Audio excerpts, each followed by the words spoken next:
ने शादी के बाद की ऐसी ऐसी दुर्घटनाएं सुनाकर कुंवारे लोगों को डरा दिया। ऐसा नहीं है, हमारे मन में भी कुछ न कुछ आशाएं पलती है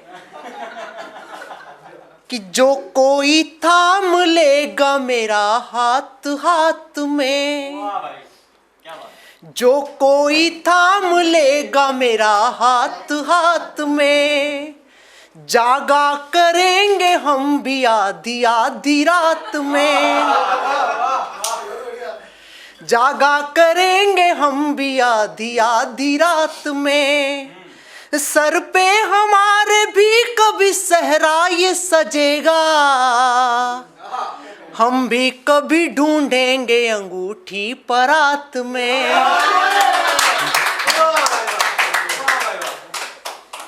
हम भी कभी ढूंढेंगे अंगूठी परात में।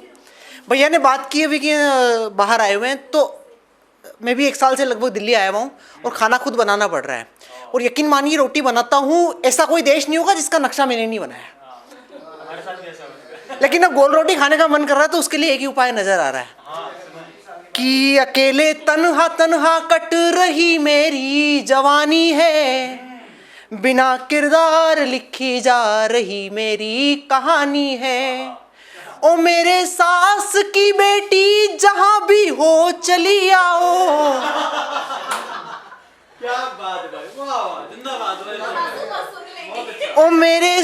ओ मेरे सास की बेटी जहां भी हो चली आओ, बहुत दिन हो गए मुझको ये रोटी गोल खानी है, बहुत दिन हो गए मुझको ये रोटी गोल खानी है। दिवाली का टाइम आ रहा है, घर की सफाई करेंगे तो कुछ ऐसे खत मिल जाएंगे जिन्हें देख करके परेशानी होती है। तब मैंने लिखने की कोशिश की कि गुजरे संग जो लम्हे स्मृति बनकर सताते हैं, सभी अपने तरीके से मोहब्बत को निभाते हैं, और रखा अलमारी में सहेज कर उन खत को भी हमने, जिन्हें पढ़ भी नहीं पाते न हम अब फाड़ पाते हैं, जिन्हें पढ़ भी नहीं पाते न हम अब फाड़ पाते हैं। एक छोटी सी कविता, जैसा भैया ने बोला मिशन और प्रोफेशनल, मैम ने भी सीता जी की बात की थी, मैंने रामचरितमानस से एक किरदार उठाया है जिनके ऊपर बहुत कम चर्चा की गई है, लक्ष्मण जी की पत्नी उर्मिला। तो उसको लेकर के मैंने एक छोटी सी कविता लिखी, वो मैं पढ़कर आप सभी के बीच से स्थान ग्रहण करता हूँ अपना, कि आओ सुनाए प्रेम की एक ऐसी कहानी। इससे बढ़िया मैंने अपना अब तक जीवन में कुछ नहीं लिखा है, और मुझे नहीं लगता कि कभी कुछ लिख पाऊंगा। कि आओ सुनाए प्रेम की एक ऐसी कहानी, जिसकी कहानी सुन के आए अखियों में पानी, निज पुष्प से जो दूर था उसी पराग की, गाता है लखन प्रिय उर्मिला के त्याग की। कुछ दिवस हुए आए मिथिला से अवध में, और स्वामी चल दिए थे कर्तव्य के पथ में। मेहंदी का रंग हाथों का उतरा भी नहीं था, जी भर के एक दूजे को देखा भी नहीं था।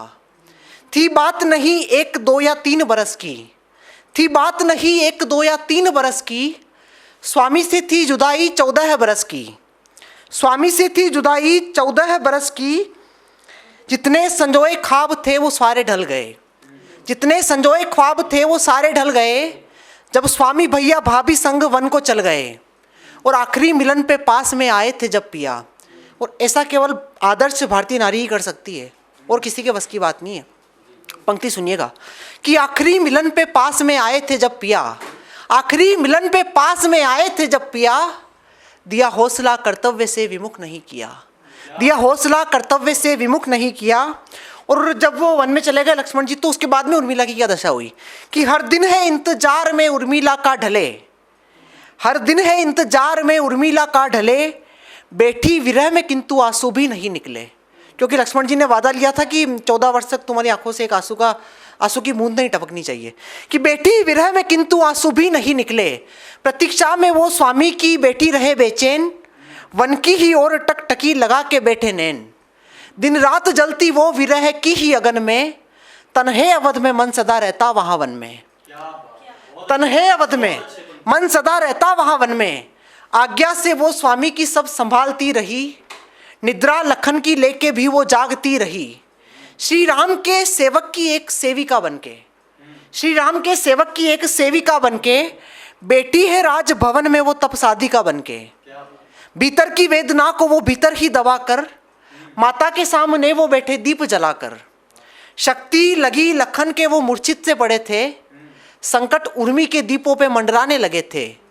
तो बादल हुए अवध में चमक रही थी बिजलियां, बादल हुए अवध में चमक रही थी बिजलियां।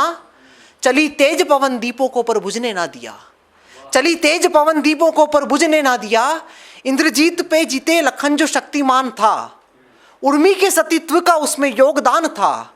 उत्कर्ष दुनिया में अनोखे त्याग का लिखा, कर्तव्य की मूर्त थी धन्य थी ये उर्मिला। तो दूजी ना हुई दुनिया में कोई ऐसी दीवानी, आओ सुनाए प्रेम की एक ऐसी कहानी। अगर आप ये वीडियो YouTube पर देख रहे हैं तो हमारे चैनल को सब्सक्राइब करें और बेल आइकन को दबाना ना भूलें। अगर आप Facebook पर ये वीडियो देख रहे हैं तो हमारे पेज को लाइक करें।